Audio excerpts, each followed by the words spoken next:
Okay, great. All right. Well, I'm going to start out by saying gobble, gobble, gobble. Okay. Welcome, everybody. I am Peggy West. I'm your organizer of the webinar today. It is time to give thanks and eat your turkey too.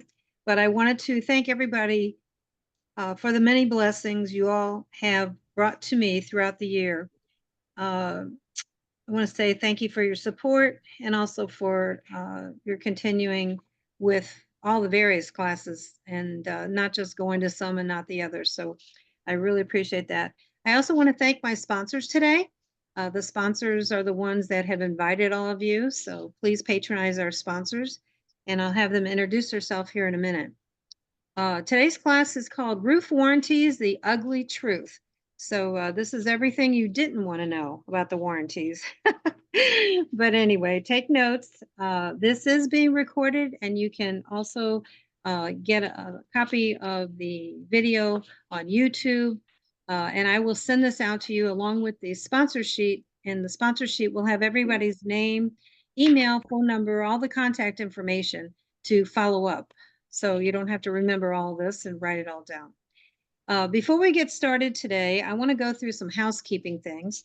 The first thing is that all of you CAMs that are going to be getting a credit for this class, please allow 10 to 14 days for us to get it up to the DBPR. And that will be all handled through RMS. The other thing is that put your questions in the Q&A box and any comments that you might have, you can put into the chat box. And the moderator today will pick it up. Sponsors, the only thing I'd like to say is please mute your phones. And also, once you introduce yourself, please mute your computer. A lot of times we get some background involved. The speaker today is an industry expert, Ricardo Moncada, if you want to wave. He has over 35 years of experience in roofing and representing Trimco to running his own business. And I want to say another congratulations. He just opened a new office in Tampa. So he is everywhere now, right? So what we're going to do now is go through the sponsor introductions. And I'm going to start with Vinteum. Vinteum Software. We have Katie Bass on today.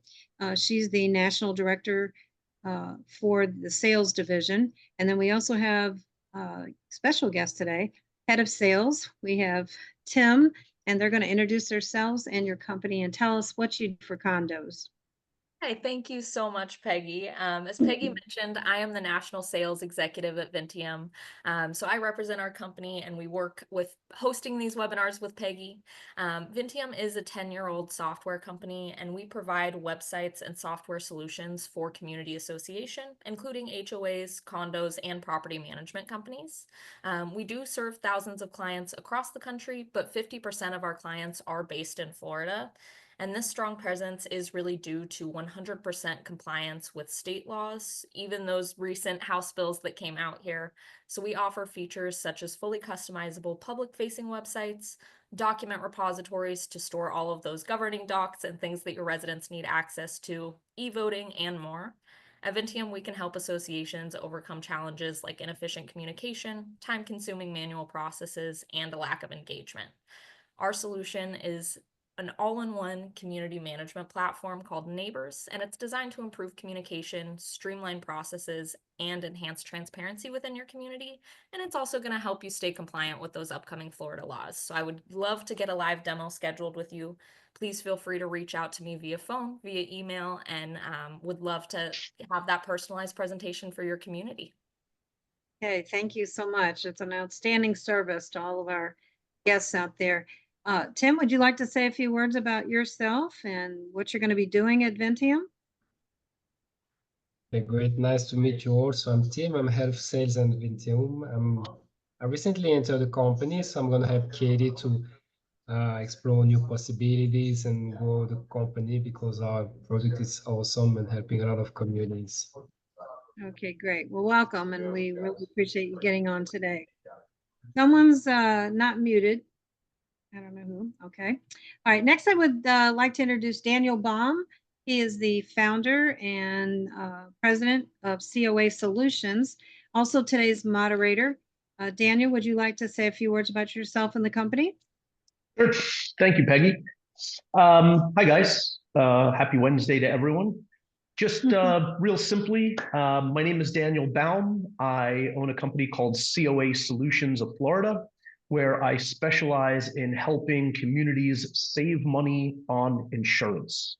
Obviously, a big topic of discussion right now. A lot of people looking to see what's going to happen as we go into the new year. I will say for a teaser, I'll just tell you, it looks like we should at least remain flat this year. I don't see any massive increases coming as we've had before. So hopefully your agents are out there shopping for you and looking for how to either keep your prices the same or maybe even find ways to bring those costs down. If I can help you in any way, if you have any questions or concerns, even if I'm not your agent, please feel free to reach out to me. I'm always here to answer any questions that you have. And I wish you all a great day. Very good. Maybe you sponsors want to put your contact information in the chat box also. Next, I would like to introduce Ben Friedman. He's the president of City Quiet Windows and Doors. Ben, tell us what you got going on at your company. Well, Peggy, thanks again for another great webinar, and proud to be a sponsor and support Ricardo, who's amazing. My name is Ben Friedman. I'm the president and owner of City Quiet Windows and Doors. We provide turnkey white glove installations for all window, storefront, door, and railing projects. Happy to be a resource for anybody. I will put my contact info in the chat, and I hope you enjoy today's presentation. Great. Thank you so much, and thank you for coming. Next, I would like to introduce Hafer Company. I don't see the rep on, so I'm just going to mention that they are one of the most professional services for CPA services in the state of Florida. They have 4 offices, and you can call at any time. Nicole will always take your call. Mark Landez is over the auditing. If you can't reach Nicole, you can ask for Mark. And again, I'll have their information on the sponsor sheet as well.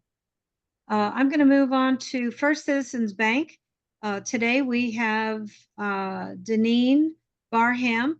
She is the regional sales officer. Would you like to tell us about yourself? Welcome, and about the company.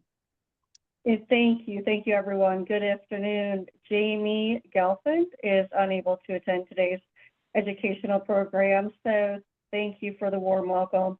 As Peggy shared, my name is Deneen Barham. I am the regional sales officer in the Community Association Banking Division of First Citizens Bank.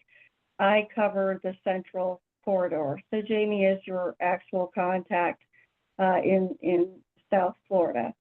For those of you that don't know, First Citizens is a 3rd generation family-run 125-year-old top 20 bank headquartered in Raleigh, North Carolina. That's a mouthful.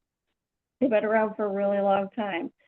In community association banking, we work with property management companies and very large self-managed associations to provide lockbox, loans, and FDIC coverage for deposits over $250,000.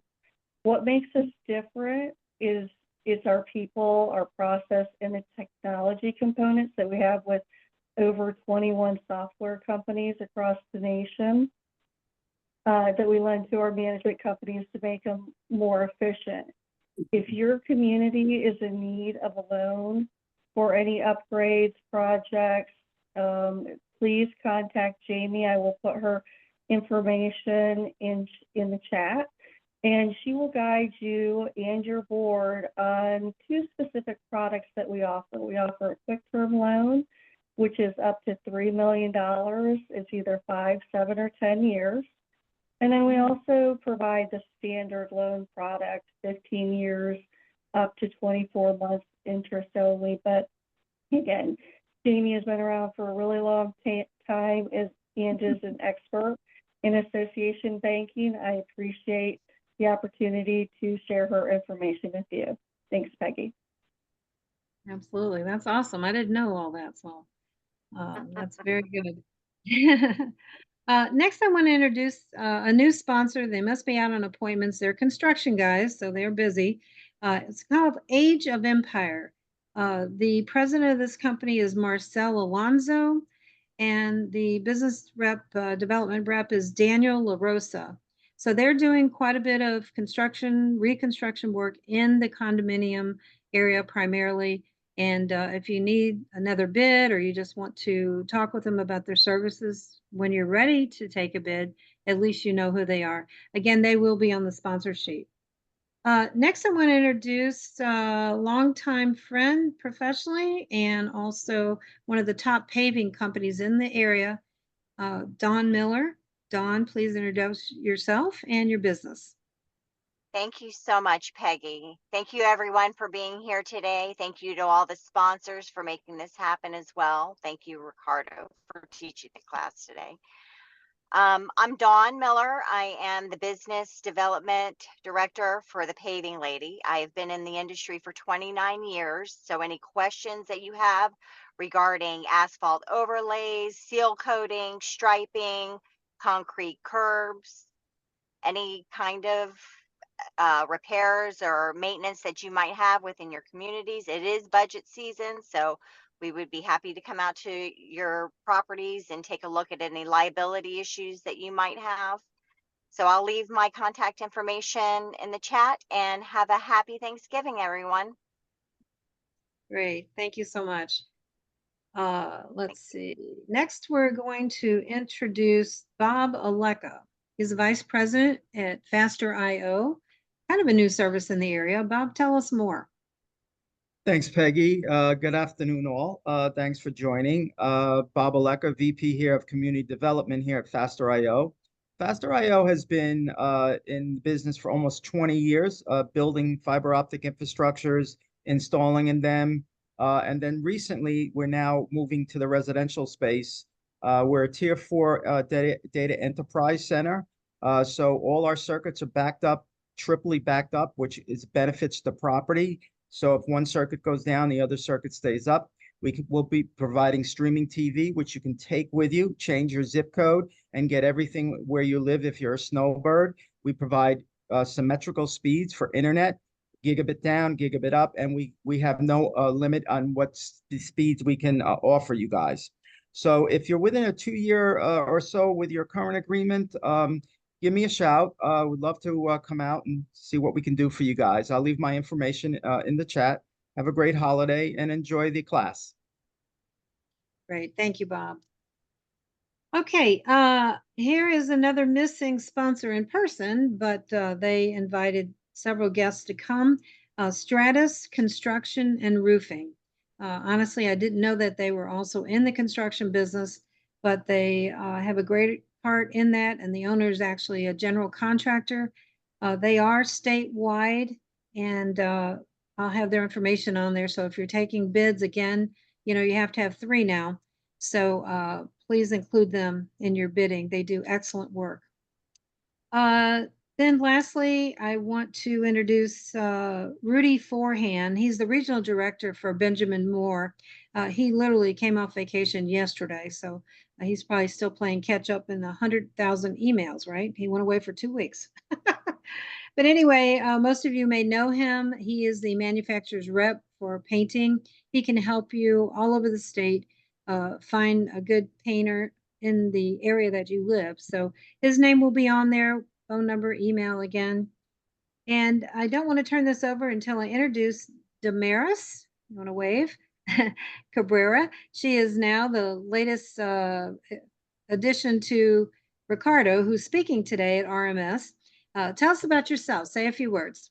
Okay, really briefly, I've been for the longest time, maybe 15 years in the property management business, but I'm an architect by education.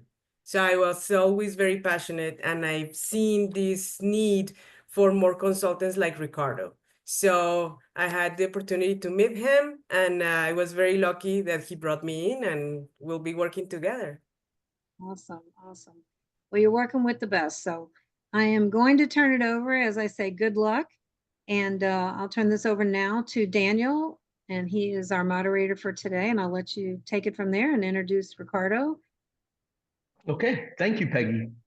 You're welcome. Again, good morning or good lunchtime, everybody. Thank you for joining us for this webinar. We hope you'll find it educational and informative. I have the pleasure of introducing Ricardo Moncada. Ricardo is the Chief Consultant for RMS Roofing and Waterproofing Consulting. He's been in the business 35 years now. Their company services the Tri-County air market. That's Palm Beach, Broward, and Miami-Dade. And congratulations to the company for just opening their new operation in Tampa as well. So with that, I'll turn it over to Ricardo. One last matter of housekeeping, just to reiterate, I will not be moderating the chat. I will just be looking at the Q&A. So if you have questions that you'd like to ask Ricardo, please put them in the Q&A. He has informed me that he will be taking questions during the course of the session. So if you see something on a particular slide or you have a question in particular, please put it in. I will do my best to get to them as quickly as possible. If there are any questions that don't apply to a particular slide, I will try to save those for last, and we'll do a Q&A at the end. All right, with that, Ricardo, over to you. Thank you, Daniel, and thank you, Peggy. Thank you to all the sponsors for making this possible. And most important, I need to acknowledge each and every one of you that are attending this seminar. I know you're busy, and being in these seminars and keeping your license up to date and with continuous education credits, it's very valuable, and I think that it elevates the quality of property management in our region. So congratulations to you all. Let me start by just giving you a brief description of what we do. We are roofing and waterproofing consultants. We are only consultants. We do not perform any of the labor, any of the application of materials. We sit on your side of the table to protect you.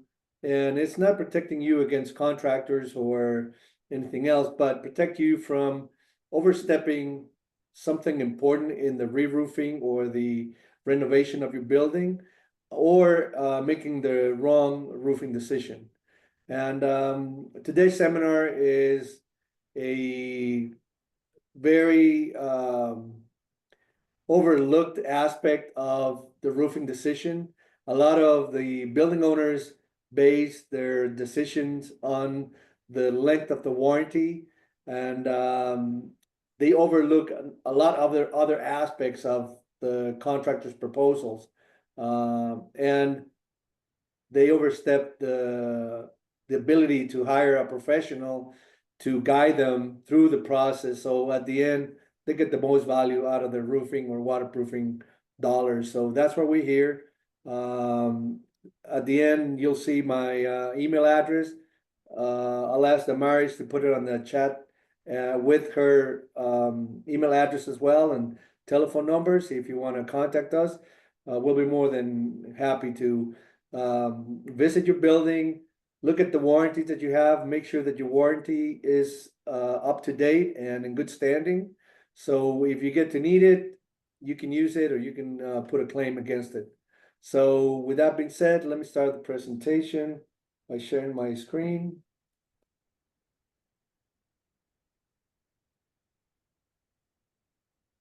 Okay, you guys can see it?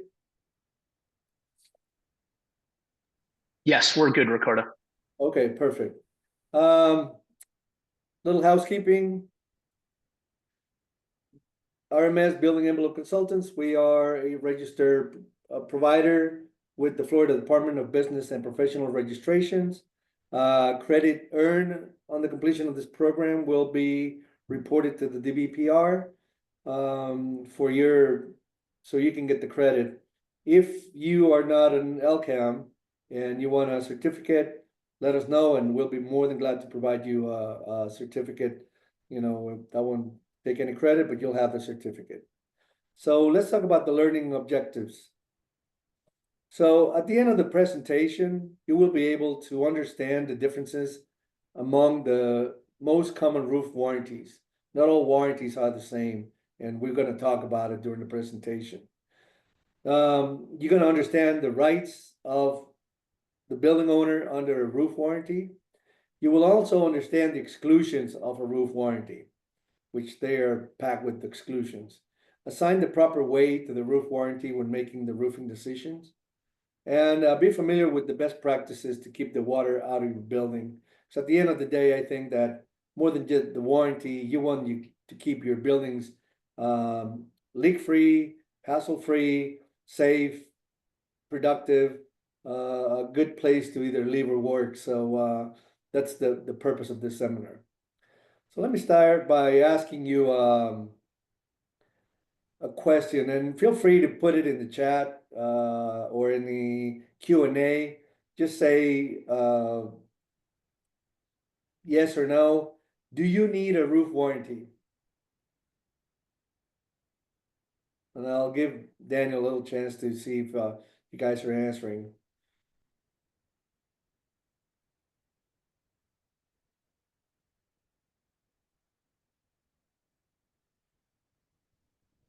Do you get any answers?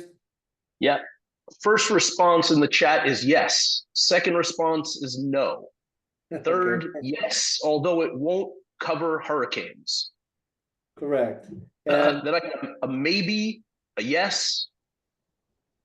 I so like the we maybe. don't have a unanimous decision here, and that's good. That's great, because I hope by the end of the seminar you'll have you have clear what if you need a roof warranty or not. So let me ask another question. Do you have better protection from your roof warranty or under the Uniform Commercial Code? Type 1 for your roof warranty, type 2 for Uniform Commercial Code.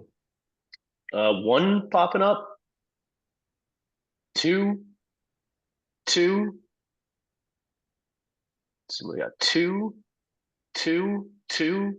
Lots of 2s. Yes, and you are 100% correct.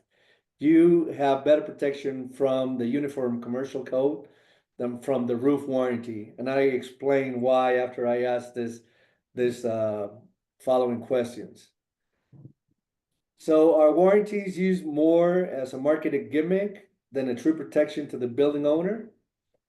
You think that's what it's used for, more than a marketing gimmick than for true protecting your best interest? I got a yes that just popped up. So you think it's a marketing gimmick? I got no, those are more 2s from before. Let's see. Yes to the marketing gimmick. Yes to the marketing gimmick. Yeah, I mean, unfortunately, not warranties have a come marketing to- gimmick. yeah, warranties have come to be more of a marketing gimmick than a true protection for the building owner. And I'll explain why. So who do you think is protected by the roof warranty? The options are either you or the person giving you the warranty.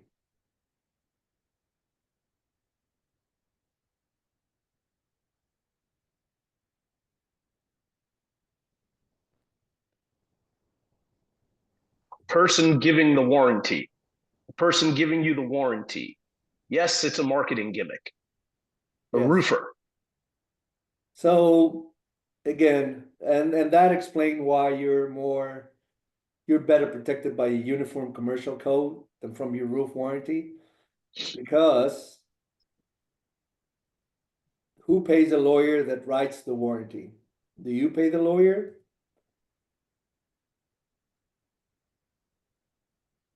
Or who do you think it pays?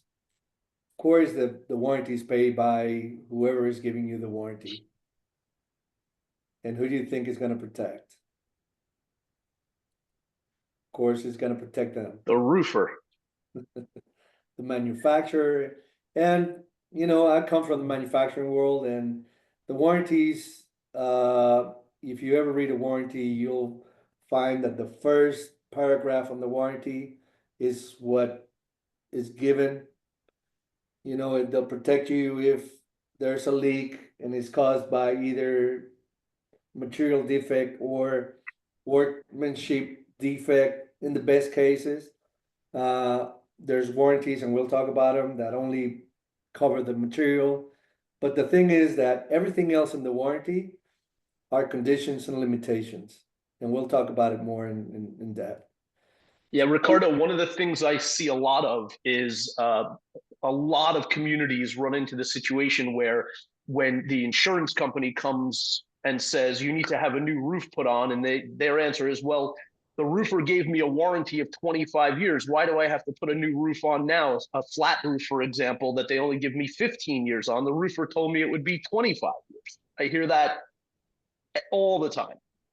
Yes, and unfortunately, the insurance companies really don't have to obey or adhere to what the manufacturers say. They have the ability, because they can, to drop you or give you an ultimatum to say, okay, you have 1 year, 2 years to replace your roof, otherwise we're not going to insure you anymore. And you can have the best written warranty and the most comprehensive maintenance on your roof, and unfortunately the insurance companies are gonna have the ability to drop you if they want to. So that's kind of a bad news. But ultimately what we want is not to have to use a warranty and not to have leaks in our buildings. So, oh, sorry. Yeah, no. So Ricardo, I'm gonna bring in a question here that came in before we even began, but I think it applies to the warranty question. This individual says, our building is on the beach and the roof was replaced 4 years ago with a granule roof. After a major granule erosion, I reached out to other roofers. The previous board approved what I'm told is the wrong type of roof. We should have a different type of roof, panels or something, and not just granules. The layers are visible to the heat and sun. Should the replacement of these granules be covered by the installer or manufacturer as the heat is pounding onto our building, and I'm sure causing further wear? So a granulated finish, like a modified bitumen with a granulated finish, should not have deterioration if it was installed 4 years ago. So that's something that you wanna address with the manufacturer, because that could be a product defect. Now, if you look at your warranty, the warranty might have that exclusion, and if so, you're out of luck, because that's something that you might have want to review prior to signing the contract, to review a sample of the warranty, which very rarely anybody that solicits bids directly to the contractors do. Us as consultants, we're obligated to bring up any concerns or any limitations that might affect you before you make the decision. So that kind of ties into this questions. Aren't roofs just roofs and warranties just warranties? Unfortunately, no. The ugly truth is that most people don't take the time to understand what the warranty covers before they buy a new roof. That's the ugly truth, and that's the reason of this seminar. People do not take the time to understand what they're buying and what their rights are, what their limitations are, what the coverage is. They just look at the big print that says 20 years, 10 years, 15 years, 25 years, and they don't read the warranty. They don't look at the fine print, because the big print give it, the small print take it away. So that's the reason why I felt compelled in developing this presentation, to give you the tools to make better roofing decisions when you come to roof replacement in your building. So what are the types of roof warranties? So there's the material only, and only covers the materials. There is the field system only. What does this mean, field system? It says that it only covers the main part of the roof. It doesn't cover flashings, metals, or anything in the perimeters or penetrations in your roof. There's a labor only, and these are very common, that you get one labor and material from the manufacturer and one labor only by the installing contractor. They would provide you with a 2-year, 5-year warranty for labor only. That doesn't cover any material defects or anything. That's just for their labor. And that's a very common that you get both warranties on the same project. There's the labor and material supplied by the warranty issuer only. So if you're buying a new roofing system that has insulation and temporary roof, and you have a roof membrane with flashings and everything from one manufacturer, but the insulation comes from a different manufacturer and the metal is not something that the manufacturer sells, those things are, if you have any problems with those things are not covered by the warranty. Then you have the system labor and material warranty, which that includes everything from the substrate, the insulation, the flashings, the metal trimming and finishes. Everything in the system is covered under this system. This is one of the most comprehensive warranties. And the other one that I want to touch that is the NDL. This is where this marketing gimmick comes into play. The no dollar limit, it's just that, a marketing gimmick. There's every NDL that I've read has what gives you on the top, and then all the limitations. So of course there's a limit. They're not gonna pay for your entire building. It doesn't cover consequential damages. It doesn't cover anything else than the roofing system. So the system and labor and material warranty, pretty much the same thing as the NDL. So be aware of that. You want the whole system covered, and not regardless of if it's an NDL, you know, because they might ask you for an additional charge to get you an NDL. Don't fall for that. System, labor, material, that's a good coverage that you can get from the manufacturer and the contractor. So as I was saying, you typically get 2 warranties with a new roof, one for the material manufacturer for 5, 10, 15, 20. There's some giving you 25, 30 life, you know, long, what is it? The lifelong warranties. Beware though, the longer the warranty terms, the more your obligations are gonna be, and the more they tie into additional services that you don't know that you're gonna have to pay for, but they're included in the warranty. For an example, anything above like 25, it'll require you to do moisture surveys and, you know, or resurfacing of the roof, or so it's not for free. So you're better off with a 15, 20-year warranty where it's very clear what's expected from you than to have these extended warranties that really don't mean much. Some manufacturers will give you extra 5 years on top of the 20 if you have an annual inspection program. Not necessarily an annual maintenance program, but an annual inspection program that will address any maintenance needs, and you have done your job in maintaining your roof. They'll provide you with an extra 5 years of warranty coverage at no additional cost.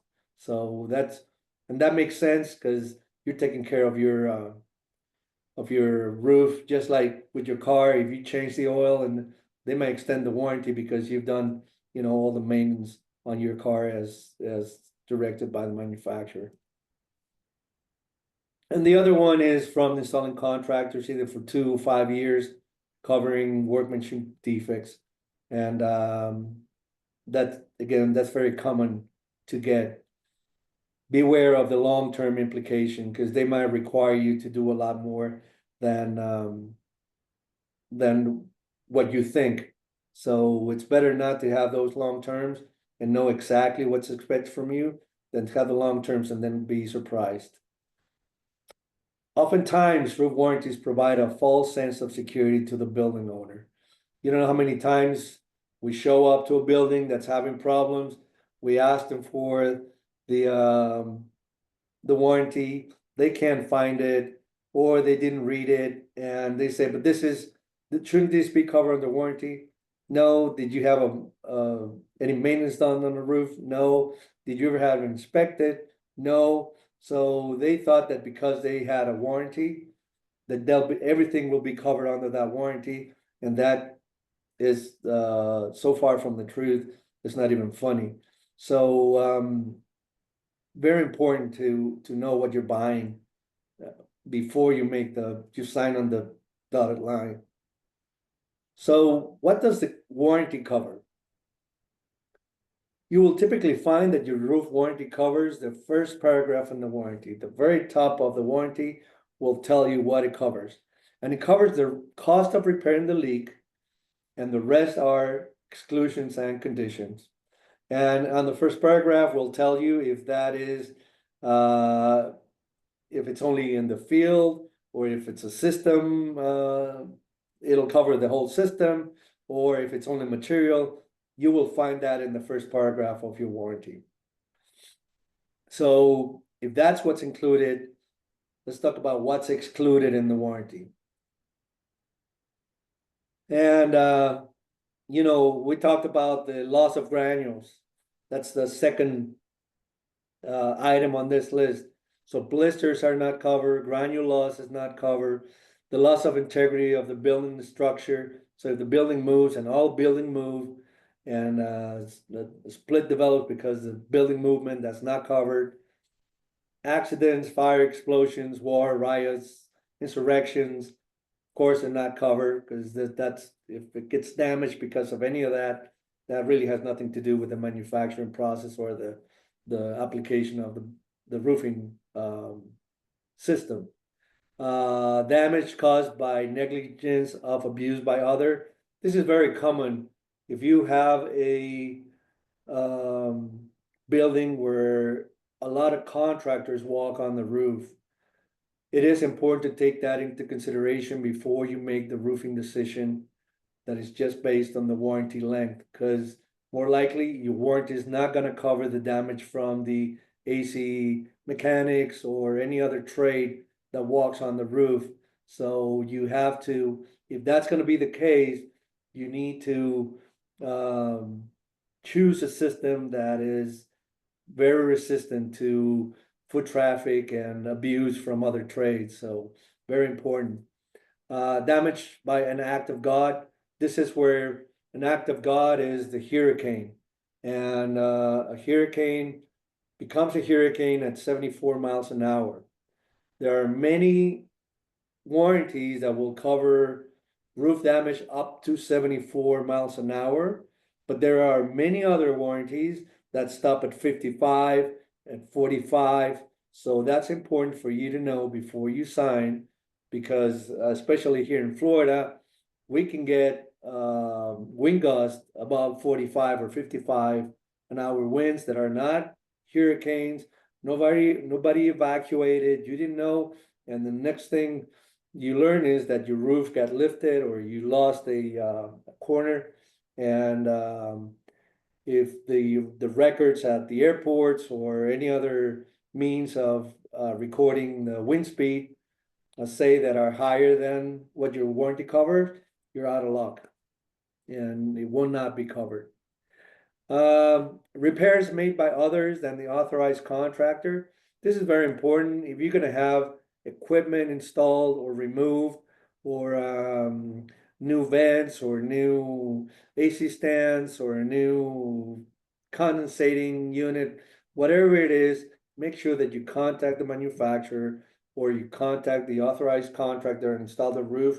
So any roof repairs are made by that contractor. Many times I've seen that the AC contractor patches the holes that they make on the roof, and 90.9% of the time they do them themselves and they are substandard, and water goes in and it's your roof. And that is enough excuse for the manufacturer to cancel completely the warranty of the entire roof. There are some manufacturers that will say, okay, you fix it with the right contractor, the right materials, we approve it, your warranty can stay in place. But for the most part, that's an exit door for somebody to walk away from a warranty. Traffic, storage of materials and equipment. I can't tell you how many times I walk on a roof and there's ladders up on the roof, chairs, things that they don't need or want, and they're being stored on the roof because they don't have any other place to store it. That is a cause to cancel your warranty.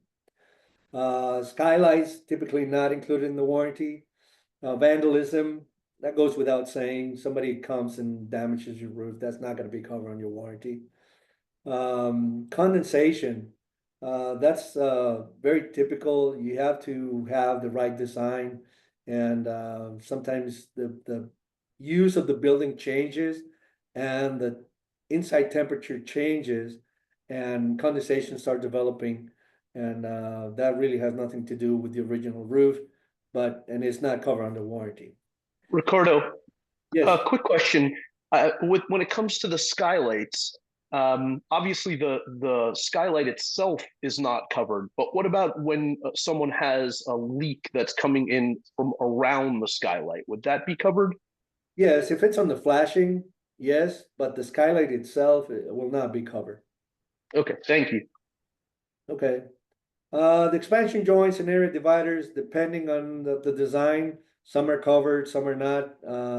Not every manufacturer manufactures their own expansion joints, so it depends on the case, but beware of those. Ponding water.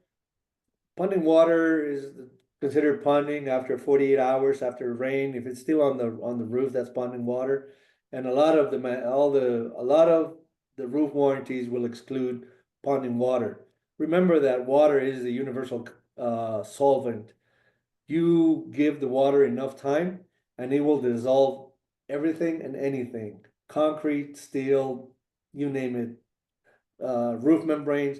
If the water is on the roof and it's permanently on the roof, it acts as an expander of the UV rays. So it accelerates the deterioration of the membrane. So ponding water is not covered.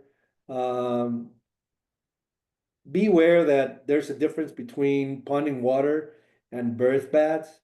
Birth baths are almost inevitable to have on the roof, but birth bath should be evaporated before the 48 hours that where it's considered ponding. So there's a line that divides birth bath and ponding water.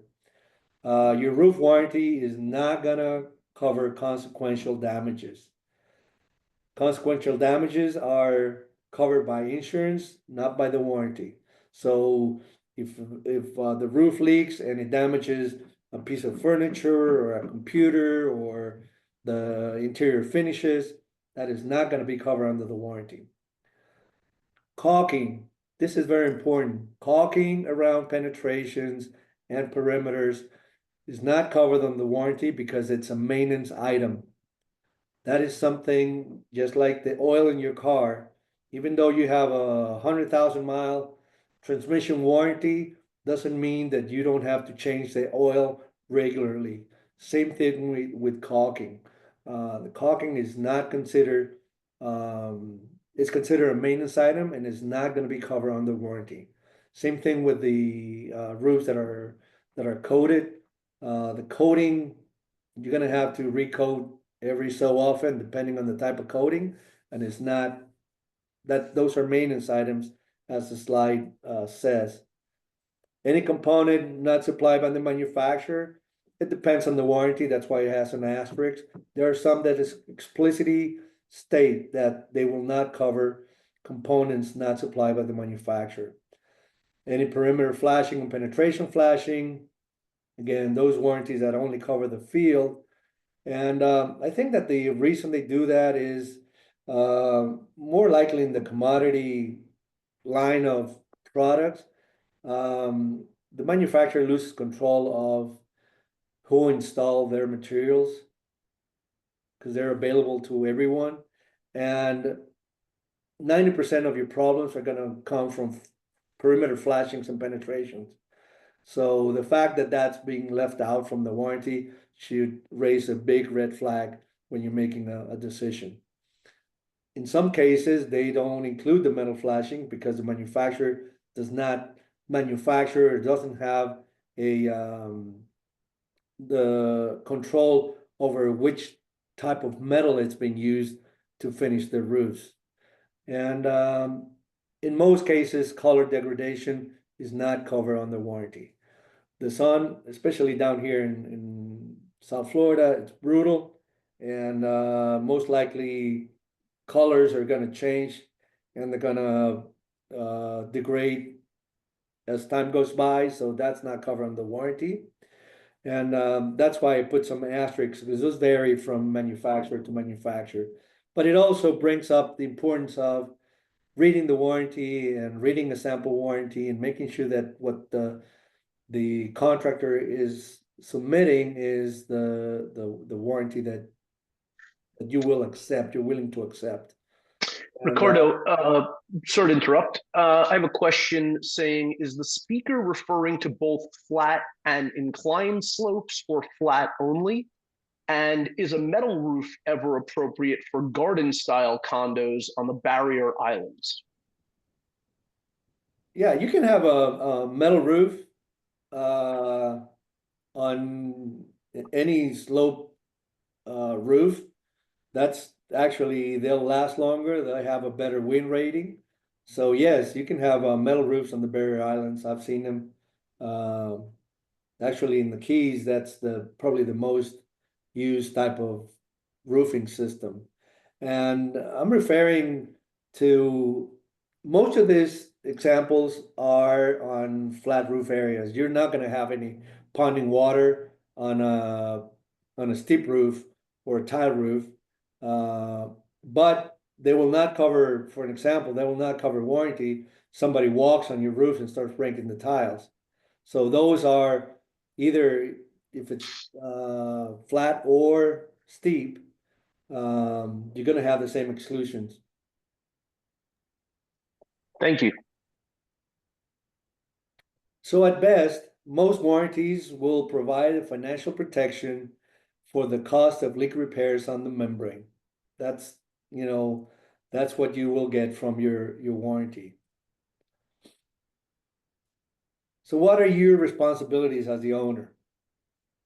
So if you have a leak, you have to notify the leak timely and in writing. If you want to put a warranty claim, most warranties require that you let the manufacturer know as quick as possible after you detected a leak. You are responsible to mitigate the leak temporarily. So in this case, it really doesn't matter if it's an approved contractor or not. Your handyman could go up there and temporarily try to mitigate, either put a tarp over the area or use some caulking or something to mitigate the leak temporarily. When the manufacturer gets the notice, then he sends out the installing contractor or an approved contractor. They can remove the temporary patch and put a permanent repair if it was established that was a leak that should be covered by the warranty. So that's very important too, that the ones that determine if the leak is covered or not by the warranty is the manufacturer that gives you the warranty. So just be aware of that. That's, I think, kind of the fox watching the The hen house. chicken coop. Yeah, It's they have Ricardo, is that a, cover I'm not. sorry, is that a service that RMS offers when there is a question as far as whether or not something is covered under the warranty or issues? Is that something that Yes, people can we do contact help you a for? lot of we do help a lot of clients with their warranty claims and establishing. And one of the things that we do as a standard is to review the warranties and make sure that the the warranty that the client is getting, it's the best that can be out there. It's never going to be perfect, but at least you will not shoot yourself in the foot if you have a professional review your warranty. Okay, thank you. Hang on, I see a question coming in. David, you're doing great with these questions. Thank you for asking them. Does the notice go to the contractor or the manufacturer? Would you give the contractor the first shot at repairing the leak and let them deal with the manufacturer? Shouldn't that be part of what you pay the contractor for? You will find that procedure in the warranty. Depends if the warranty happened in the first 2 years after the roof was installed. Yeah, for sure you can call the contractor. He should be able to service that leak. If it's more than 2 years or 5 years, depending on the warranty you got from the contractor, you should contact the manufacturer first. And you can always call the contractor and say, hey, the roof is leaking. And he will come and tell you, look, this is what I found. For the most part, contractors will be honest with you and tell you somebody messed with this, or a panel from an AC unit fell off and put a gouge on the system. And in those cases, you're gonna have to pay for the repairs, but they'll let you know. And if it's a warranty issue, they'll let the manufacturer know. But also always notify the manufacturer. Reasonable care in maintaining the roof. That is your responsibility as the owner. What is reasonable care? You need to make sure that the drains or the area around the drain is clean, that there's no debris on the roof, there's no objects being stored on the roof, that your scuppers or your gutters are clean. Those are things that really have nothing to do with the installation or the workmanship of the material of your roofing system. Something that you have to have reasonable care in maintaining the roof. So regular housekeeping is very important. Having an annual inspection program is very important. It doesn't have to be with the contractor. You can hire a consultant to provide you with annual inspections where they do an inspection, they tell you if there's anything that needs to be taken care of. If not, that counts as regular inspections for your warranty maintenance. Doesn't necessarily has to end up with any preventive maintenance work on your roof. You have to use an authorized roofing contractor to perform maintenance repairs. So for an example, you wanna install a new AC stand, use the contractor or ask the manufacturer who's an authorized contractor to help you do any modifications to the roofing system. And keep records of the preventive maintenance. That's something that a consultant can also help you with. Keep records of what is done and how it's done and what was applied. So if the time comes and you need to put a claim on your warranty, you'll have all the document and there's no way out for them to cover the cost if there's a leak in the future. Ricardo, we have a question, sorry to interrupt.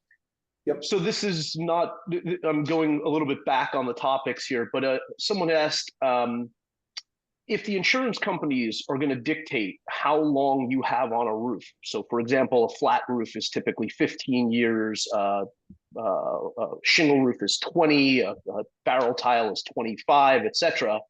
How many years should you actually look for when it comes to a roof warranty? Should you just warranty the amount of time that you know the insurer will allow it, or is there a time frame that you think is appropriate? Well, the thing is, you don't know if that's what the insurance companies are doing right now. And I think it has a lot to do with the hurricanes that we had 15 years ago. that a lot of the repairs were made without proper supervision, or a lot of the replacements were done with no proper inspections and things like that. So I think they're behind with making people replace the roofs right now, but from what happened like 15 years ago. We don't know if that's going to be the case in the future. So my advice is, if somebody's offering you 20 years, some of them don't charge you for a 15 or a 20-year warranty any extra money. So if you can get a 20-year, just in case the insurance companies are not requiring you in the future to replace your roofs at 15 years, you're better covered, and or you have that protection at least for another 5 years. So don't let the insurance company dictate what you do on your roofs. At the end of the day, and that's part of this presentation, we're going to talk about keeping your buildings dry. So why are people so obsessed with the warranty when buying a new roof? I mean, they're focused on the warranty. They get the warranty, they put it in a drawer and forget about the roof or they think they can forget about the roof for the next 15 or 20 years. So why is why is this such a heavy factor when deciding on a new roof? When the base case scenario, you are covered for the cost of a leak repair. That's in the best case scenario. That's what the warranty is covering. You're protected for premature failure of the entire roofing system at a prorated schedule. What does that mean? So if your roof has a catastrophic failure at roof 17 and it has a 20-year warranty, and it's determined that the material just failed because it failed, and you think that you're going to get the full cost of replacing your roof, you got another thing coming. They're going to prorate the service life that you received from the roofing system that was installed. So in this case, you've already received 17 years of service and you have a 20-year warranty.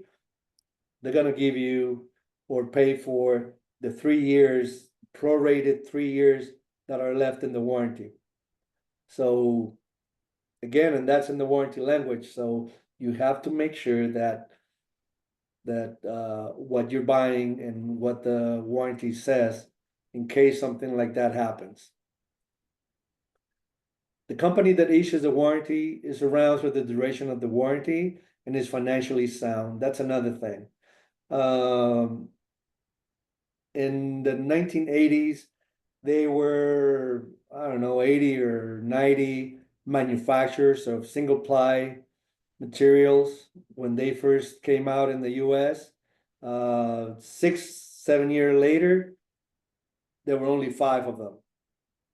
All the others, because of manufacturing issues, warranty issues, and they went belly up. So if the company that has given you the warranty still around for the next 20 years, great, because you will be covered. If not, you're out of luck if they went belly up. And this also happens with the contractors. The contractors that give you long-term warranties, they might not be here long-term. So, and then you take the appropriate steps to keep the water from entering the building. That's the best case scenario, and that's what you should be doing, taking the necessary steps to keep the water out of your building. So that's what I say, that's what I've seen in my experience. But what does the authority have to say about this? And this is the NRCA, the National Roofing Contractors Association, came out with a consumer advisory bulletin on roof warranties about 25-30 years ago.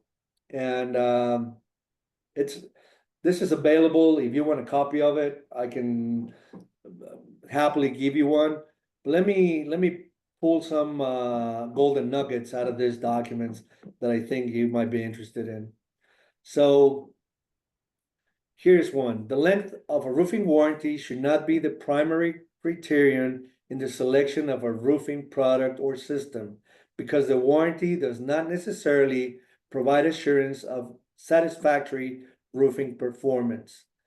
The selection of a roofing system for a particular project application should be based upon the product's qualities and suitability for the prospective construction project. A long-term warranty might be a little value to the consumer if the roof does not perform satisfactorily and the owner is plagued with leaks. Conversely, if the roof system is well designed, well constructed, well manufactured, the expense of purchasing a roofing warranty may not be necessary. In lame terms, don't be fooled by the length of a warranty. Make sure that you're getting a system that comes from a reputable manufacturer, being installed by a contractor, up and seen by a professional consultant, and that's what you're gonna get, how you're gonna get the best value out of your roofing dollars. Ricardo, so this dovetails to what you just said. Another question just came in. So all things being equal, should a community be weary of the provider who has the lowest cost? Not necessarily. I mean, you can get the lowest cost, and if the system is suitable for your construction project, and you have somebody on your side making sure that that is gonna fulfill the needs of your building, going with and you're comparing apples to apples, there's nothing wrong with going with the lowest cost, because you've already set the bar, and that's where companies like mine come in and help you set the bar so that when you solicit bids, they're all bidding on the same materials, same process, same everything. So at the end of the day, it's whether they have the equipment, the time, the manpower, and the knowledge to perform a project more efficiently, that you will get the lower price. So don't be shy of the lower price if you're really comparing apples to apples. And what about in terms of the warranty? Same question regarding the warranty. Should people be weary of the lowest priced warranty? You're rarely gonna see the cost of the warranty broken down in the proposal from a contractor. In most cases, it's included in the materials. So you're not gonna see the cost of the warranty explicit on the proposal, unless you're asking for special items on your warranty. Okay, let me continue with this bulletin. There is a common misconception by roofing consumer that long-term warranties are all-inclusive insurance policies designed to cover virtually any roofing problem, regardless of the cost or circumstance. Roof warranties typically do not warrant that the roof system will not leak or is suitable for the project where it's installed. Even the most comprehensive manufacturer warranties that cover material and workmanship generally provide only that the manufacturer will repair the leaks that result from a specific causes enumerated in the warranty. A material-only warranty typically provides only that the manufacturer will provide replacement material. So this kind of backs up part of the presentation I did before, that sometimes you start soliciting random bids from contractors. You don't know if the system is suitable for your particular need, but they might have the lowest price and they might have the longest warranty, and you end up buying something that is not the right thing for your building, and that's where you start getting into trouble. When you buy a material-only warranty, in most cases, especially when it comes to waterproofing, in most cases, the manufacturer will provide you with a couple of cans of coating, and you have to figure out how you're gonna put them back on the wall, and the preparation, labor, and everything that goes with a with a coating problem, that's yours. They'll provide you with a replacement of material. So beware of that. Here's another little nugget from this bulletin. The NRCA, again, the National Roofing Contractors Association, believe that the roofing consumer, with the assistance of a roofing professional, should focus his purchase decision primarily on an objective and comparative analysis of proving roofing system options that best serve their specific roofing requirements and not on the warranty timeframes. That's what I've been preaching since the beginning. Do not pay so much attention to the warranty, or don't put so much weight on the warranty. Pay attention to it. Make sure that you're getting that you know what you're getting into, at least to get the least protection or the most protection from the warranty that it really provides you the least amount of protection, because it's just a piece of paper. Nobody has been able to stop a leak with a piece of paper that is the warranty. So don't put so much weight on the warranty. Put emphasis on the right design, the right materials, the right processes, the right system for your needs. And if you don't know, ask for help. They asked me, who's your biggest competitor? And that is ignorance. Ignorance in general from the market, that they don't know that there's a profession that could help them navigate the murky waters of roofing and waterproofing. So,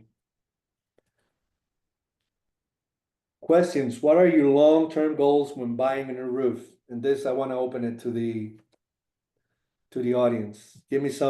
Shoot some answers.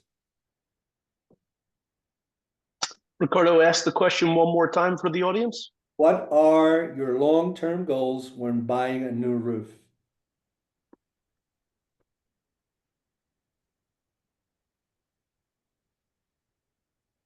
I'll answer for many of my communities. The answer for them is not getting dropped by their insurance carrier.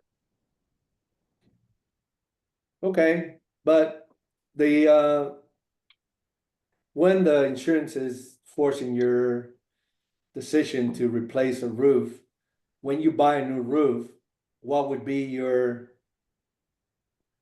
not only to get insurance, but since you're going to make the expense and you're going to make the investment of a new roof, what would be your long-term goals?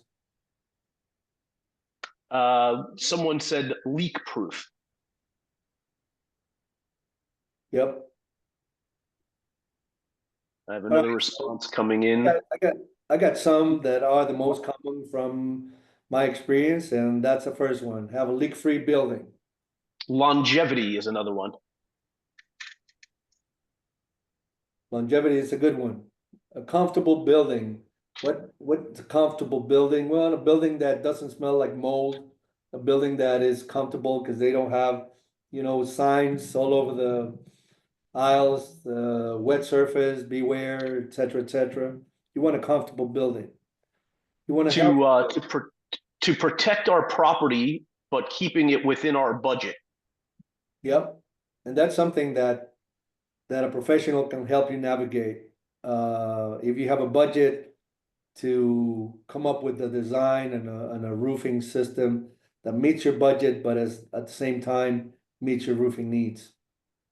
Yeah. Another one, insurance purposes. Yeah, you wanna make sure that you're insurable. Absolutely. You want a safe building.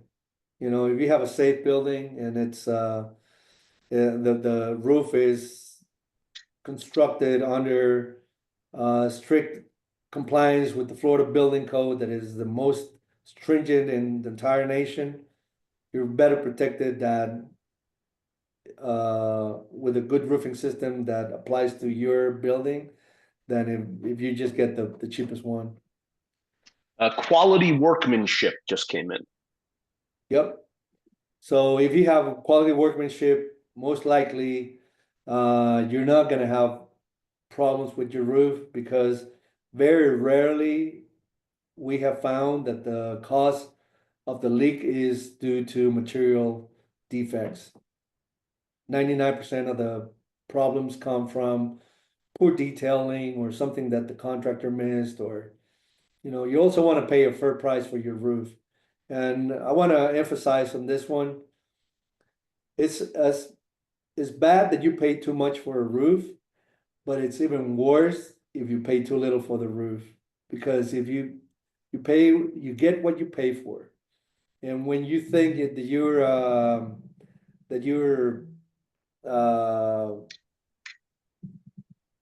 getting a great deal, you might be shooting yourself in the foot for paying too little for your roof. And you want to make it last as long as possible at a reasonable cost. That's the longevity factor there. So thank you for the answer. It kind of backs this slide. What keeps the water from entering your building? Sound assessment. Know what you have. Know what the conditions are. Know the type of deck that you have, the type of insulation that you have, everything that, know exactly where you're standing. If you want to go from point A to point B, you got to know where point A is so that you can start walking in the right direction. Get a set of detailed specification. Don't let the contractors dictate what this specification. You call 5 different contractors, they're all going to come with different proposals. They'll include whatever they want, and you're going to have a hell of a time trying to decipher where do they match, how do I compare this with that. So if you start with a set of detailed specification, you'll know from before that you even get the pricing exactly what they should be bidding on, and that allows you to have a apples to apples comparison. You know, and have professional project management. It's not just the specifications and forget about it. There's so many aspects on a re-roofing project, like not just the bidding process, but you also have to have the submittals reviewed. You have to have a pre-construction phase with the contractor to make sure that the project starts on the right foot. And during the construction of the project, you need to have quality assurance to make sure that the method of application, the materials that were specified are the ones being applied, that the coverage rates are the correct coverage rates, that the details are being installed correctly, that if they have any questions, that they can be technically answered as quick as possible. So those are things that happen during the project. If they are asking for progress payment, have somebody overlook and make sure that what you're paying corresponds with the progress of the project. And on the end of the project, make sure that all the documents that are pertinent to the project are gathered, and you get a proper closeout package for your roofing project. So you know, the contractor selection, somebody said we want quality workmanship. You know, make sure that you get the quality assurance, the field inspection, and you know, the closeout of your project. You know, pay attention to what the signs your building is giving you as it ages. Be proactive when it comes to roof maintenance. Have an annual inspection established on your roofs so that you know, and you're not depending on you know, luck to, you know, we were lucky that no hurricane came through this year. Oh, well, let's hope it doesn't come next year. So you have to keep those things in mind in the long term to really keep the water from entering your roofing system. Have a champion on your side, looking after your best interest, making sure that everything is in place. Is not that costly. It really is a much safer and more practical way to have somebody watching over your best interest and that knows what they're doing and helping you again navigate the murky waters of roofing. So thank you so much for your attention, and I don't know if there's any other questions. Yeah, Ricardo, we have one more, but I'm not sure if it's a question for you or a question for me. It'll be interesting to see what our individual responses are. Ladies and gentlemen, if you have additional questions, please put them in the Q&A so we can answer them before our seminar ends today. This question is, if you are approaching the end of the useful life of your roof, or perhaps we might say, as opposed to what the end of your useful life, when you know the insurance company is likely going to tell you that your roof has to be replaced, what steps should your agent be taking regarding the condition and your carrier? So I think the question is essentially asking, what should your insurance agent, because the carrier is not going to do anything. So I guess the question is, what should your insurance agent or maybe a property manager, what steps should you be taking regarding the condition if you're coming to the end of the life? If you're into the useful life, I guess you could ask it that way, if you're coming to the end of the insurance life. Well, that is something that, I'm not in the insurance business, but I've known that when associations have a documented maintenance program that they have performed preventive maintenance, they have an inspection program, and the roof is in good condition, they are able to push back on insurance companies on the timelines for the replacement. Probably the replacement of your roofs mandated by the insurance company is inevitable, but it doesn't have to be next year. You may have the tools to push back and allow them to feel comfortable in giving you a couple of extra years, so you don't have to scramble with financing or special assessments or things like that. That's something that you can do proactively if you see it coming from your insurance company. Yeah, I would answer the same for the audience that asked a question from the insurance standpoint. My recommendation would be, if you know that the lifespan of the roof as the insurance carrier would dictate. So for example, for those of you who have flat roofs, I can tell you that insurance carriers will give you 15 years on a flat roof. However, as Ricardo said, there are situations where they will extend that 15 years, typically not for another 5, 7, or 10 years, but maybe for another 1 to 2 years. And in that case, what you want to do proactively before you find out that they're not going to keep you, perhaps, or the law in the state of Florida is, if your insurance carrier is planning to drop your insurance, they must give you 45 days notice. That's the law in the state of Florida. So that gives you 45 days, if you do receive the notice, to go out and hire a roofing contractor or an engineer or Ricardo from RMS, and to give you what's called a commercial roof condition report, that in their opinion, the roof is in good condition, has been properly maintained, and has a X number of years of useful life still remaining. And with that will not guarantee you'll be extended on your insurance policy, but that is typically how you do get those extensions and what we've been successful with finding previously. Next question. This one is, what are the costs to hire a consultant to guide a replacement? So it depends on the project, if it's only one building or there's multiple buildings, but it typically is a nominal fee. So let me ask you a question. Let me answer this question by asking you a question.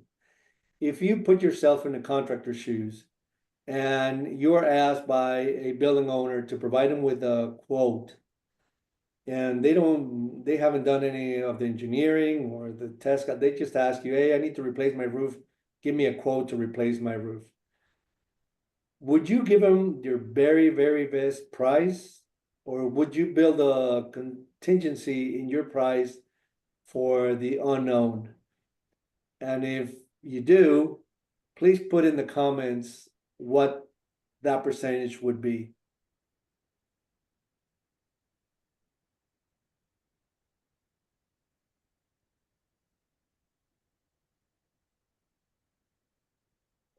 %25%.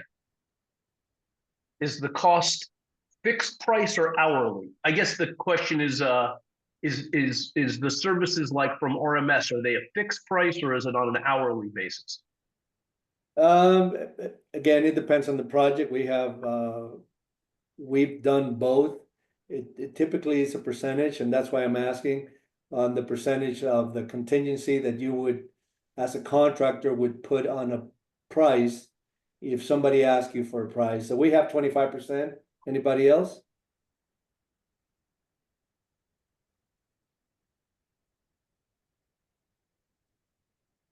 And if I was the contractor and you asked me for a price, I would easily build in 40 or 50% more, not knowing what I'm going to find. Okay, so our job is to 10% is one answer. 10%, okay. So our job is to eliminate the unknowns. So we come in and we do all the engineering that needs to be done for permitting. So asbestos testing, drainage calculations, all that. That is not included in our consulting fee. Those are testing for permitting, regardless of who the consultant is and who the contractor is. You need to have all those things before you even start designing a system for that particular building. So when you have all that information ahead of time, you're able to eliminate all the unknowns. You know what the substrate is, you know what the thickness of the insulation is, you'll know everything that you need to know to really sharpen your pencil and provide the building owner with the best price possible, because we have eliminated the unknowns. There are only a few things like the cost of replacing a drain, if in case when you're tearing off the roof, you find out that one of the drain bolts is cracked. But those we specify in the bid form to provide a unit price for certain things, concrete repair or lightweight concrete repair, things like that. Those are in unit price. But for the most part, we eliminate all the unknowns from the building owner. So the need for the 10% and the 25% more than covers the cost of our fees. So that's sometimes they ask me how much they charge. Doesn't matter how much charge. I can tell you that our fees are covered by itself because we eliminate all that unknown, and the prices automatically from the same contractor can drop 25, 40%, 10%, and that will more than cover the cost of our fees. Ricardo, another question about your services. Does your company provide the RFP once you're hired? Yes, absolutely. That's what we do.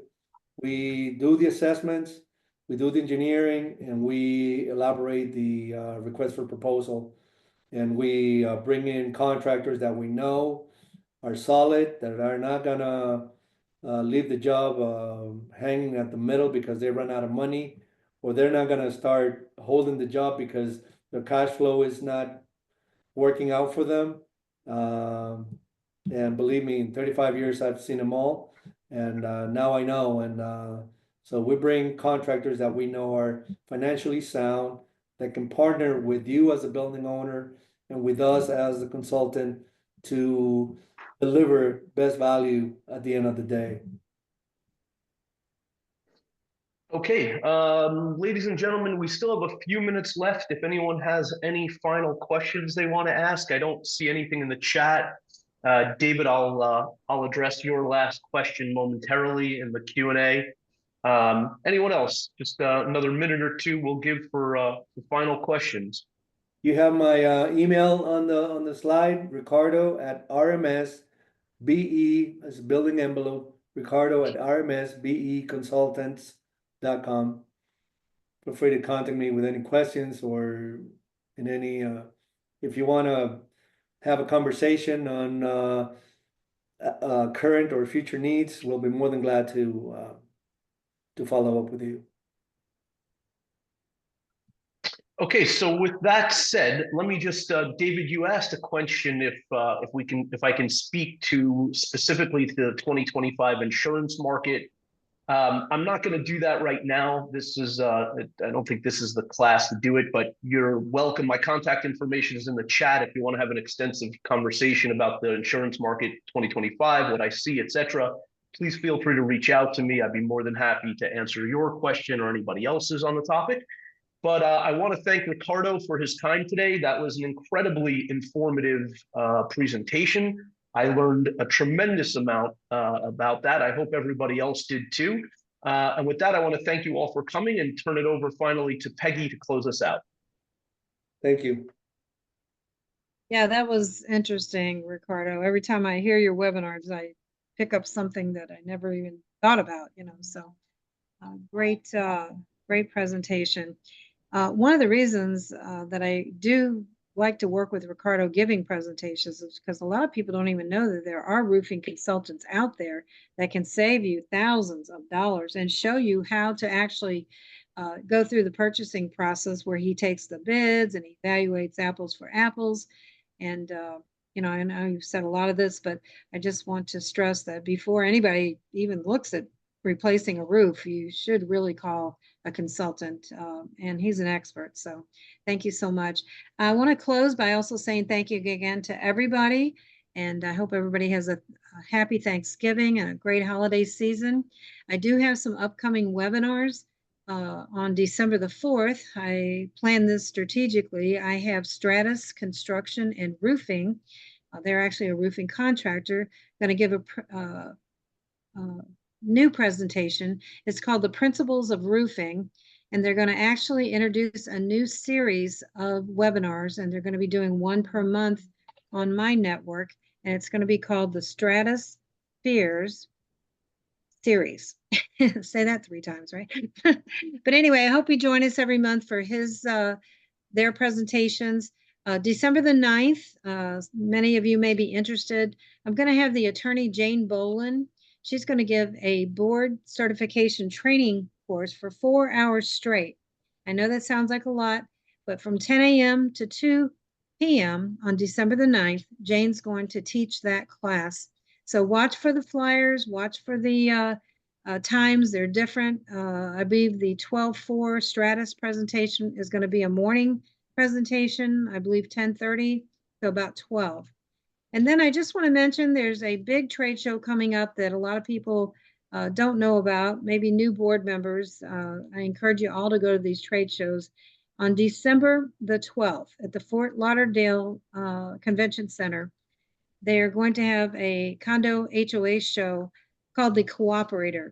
So you might attend that. They are also going to have attorneys and companies giving CEU courses, and it's a good time of the year. If you haven't seen the ones earlier in October, this will be the last one for the fall. So it's at the Convention Center in Fort Lauderdale. That's it for me. Thank you again, and don't eat too much turkey. Happy Thanksgiving to everybody. Thank you so much for your attention. Thank you, Peggy. Great job today.